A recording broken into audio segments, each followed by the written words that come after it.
he keeps going to school, nice, hard, doesn't treat him that well. But generally, he just like thinks about his imaginary friend. And he keeps going for all his imaginary friends. He has an invisible one that he can't see. And it keeps on going on for about a couple of years. He goes through all these different imaginary friends and get different things for him. And his childhood grows around his imaginary friends. And all the time his parents keep hassling him, keep telling him that... I just broke. Wow. Doesn't matter, keep going. Yeah, his parents keep telling him that, really, honestly, technically he's full of shit. Yeah. So he keeps going about these imaginary friends of his until one day he wakes up and there's an egg. There's a big dinosaur egg beside him. And he looks at it and he thinks, it's just another imaginary friend. So he goes downstairs, has breakfast, has his Weet-Bix kit. Can I stop here? Doesn't go for it. Yeah. Cheers, mate. Yeah.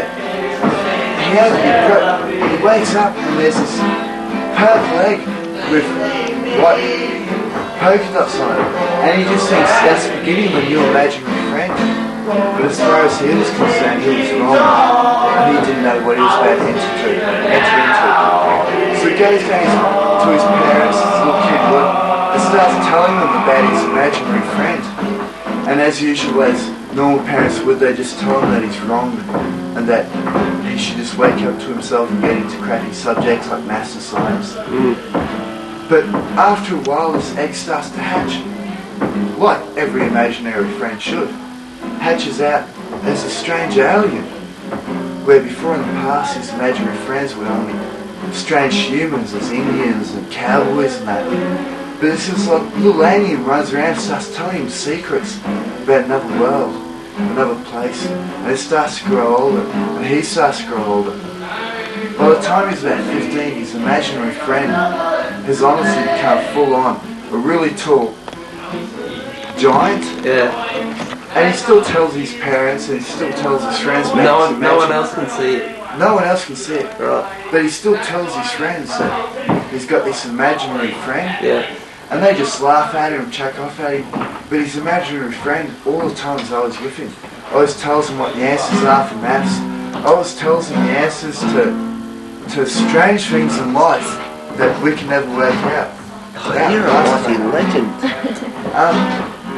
I go on with the story. Yeah, sorry man, go on. That's cool. This little kid, after a while, tells his imaginary friend to go away because his parents and his friends have told him there's no such thing as imaginary friends. Yeah. So he looks down one day and says, look mate, I'd like to tell you to go away. So he boots off for a little while and he carries on life and he starts going to parties, he starts drinking. And his imaginary friend turns up one day. He's sitting there having a quiet VB with his mates. I love VB. That takes him. Oh, for sure. Yeah. I love this song. Can we cut the video tape for a minute? 18 by this time, if you press the record button. That's cool. I'm drunk. I'm going to destroy the story. Yeah, he's about 18. And his imaginary friend suddenly comes back after years of missing him. Do I get paid for this? Wrong. Damn. Okay, I'll go on with the story. He's about 18 and his imaginary friend turns up and says, look, I was sent down to the crap hole of the planet for a reason. And he goes, no, you've got it all wrong, you know, you're an imaginary friend of mine when I was a kid, you know. From my childhood, you're an imaginary friend. He says, no, you've got it wrong. You know, I was sent here to tell you something. And after a while, the kid, which is a grown man now, thinks to himself, well, I'm extremely far off my tits on drugs. Well, this dude is actually telling the truth. So he plays his cards for a while and he says, okay, I'm going to follow this dude. Listen to what he has to say. You know? That's before he ends up getting chucked into Bailey. Jeez, we all hate Bailey Henderson. Yeah, so he goes up to his so-called imaginary friend, which happens to be a full-on alien by this time. Says, look Jackson, this is what the story is. If I am losing my tits, if I am losing my mind, tell me so now. If not, you better tell me the truth pretty soon, because I'm going to go off and get married to this chick, you know, and live the rest of my life comfortably happy. And the alien says, okay, this is how the story goes. You give me 24 hours of your time, and you'll realise that I'm not real. But this bloke's got like doubts in his mind, and he thinks, you know, my imaginary friend is just like some bad nightmare, like some bad horror movie I've seen once, or something I ate once, you know, that just kind of turned into some bad disease. So he says, okay, I'll give you 24 hours just to prove yourself wrong. Next minute he lies back in bed, lights are off, it's a nice comfortable waterbed, and he crashes out and he wakes up. He wakes up on a planet, and he looks around himself, and he sees the stars up in the heaven, and these really tall trees, bigger than the ones you see on Earth, you know? Really tall trees, and he looks around, and it's crazy. This is a crazy dream he's having, so he thinks, oh yeah, I'll just go along with the plot, you know? Like every other dream I have at night. And he hears these drums. He hears these drums deep in the forest. And he looks around and thinks, oh yeah, I'll check out this music, you know, it just seems to be a happening tune. And as he gets close to the drums, they get louder and louder, and he just keeps on walking towards them through these trees, through the rainforest and the beautiful stars above him. And he swears he can see the planet Earth above him. Can we stop it for a minute? Okay, he's in a planet, another planet. Okay, this little kid, well, actually by this time he's an adult. He's about 20 years old. Yeah. And he's wandering along through this really dark forest, and all he can hear for miles and miles is this beautiful drum beat, this beautiful music. And he keeps listening to it, and it keeps playing, and it keeps ringing a bell in his heart, and he still believes he's dreaming, of course, but he has to follow this music, he has to keep on going. And he keeps looking up, and he sees the heavens above, and these beautiful tall trees. So he just keeps on following this music thing that's nothing but an average dream. After a mile or two, the music gets louder and louder, and he starts getting sweaty and hot. He seems to get hot. And after a while, he takes off his jacket, he takes off his shirt, and he's just full on sweating. And he comes to an opening in the middle of nowhere, through all this forest, through all these trees. He comes to an opening. And he looks down, there's a beautiful bonfire, something that we all... Sorry, let's go. Something that we all dream about, a nice yellow bonfire. And he looks around, and there's his alien friend, his childhood memories. He's sitting there, and he still thinks to himself, this is a bad dream, this can't be happening to me. And he's playing the drums, like on some crazy drums, some crazy alien drums, and he looks around, and there's the rest of this alien's mates. You know, and there's a full-on gig going on. There's a full-on death metal concert, for sure. But yeah, there's a concert going on, and he walks over, and he sits back and listens to the music, and it just flows through him. It's like perfect harmony. He just cannot explain it. But it flows through his body, it's perfect peace. And at the end of it, goes over to his imaginary friend, grabs the sucker, and asks, like, why is he here, you know? Why are you in my dream? What am I doing here? And he turns around and said, I brought you here to tell you one thing.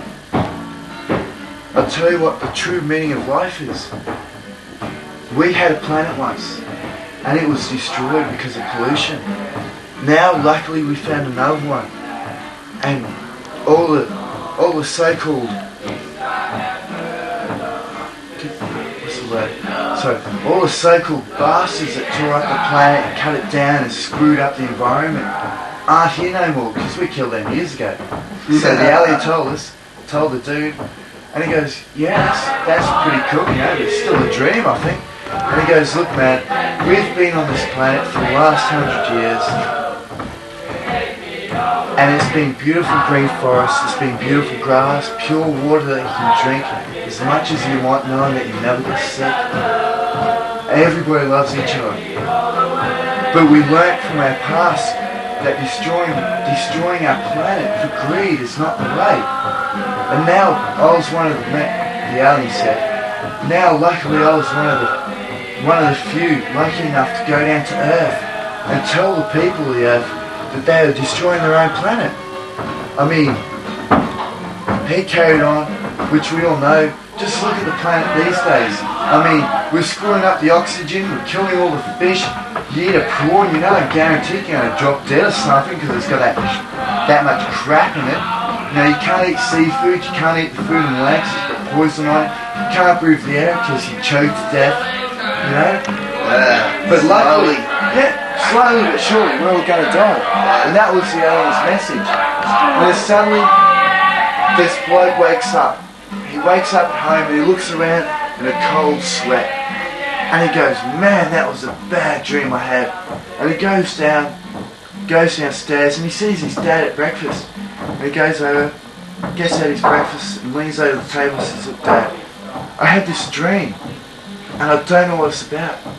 And he explained it to his dad and his dad leans over to him and says, that was no dream, son.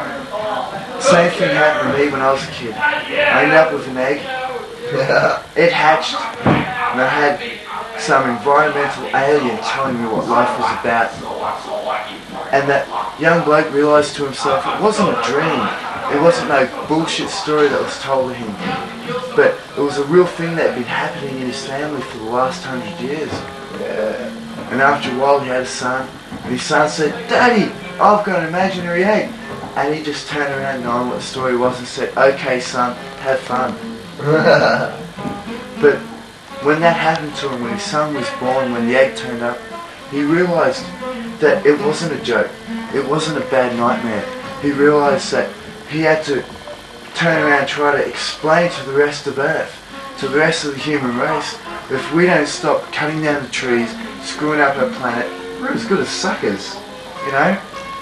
And after a while he became a famous politician, and after that, the rest is history, I hope. Yeah. The end. Alright. Genius. Story, man. I wish I was sober. That way.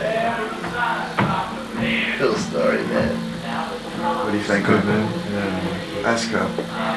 Could you stop the videotape now, please? Thank you. Damn, I hate telling stories.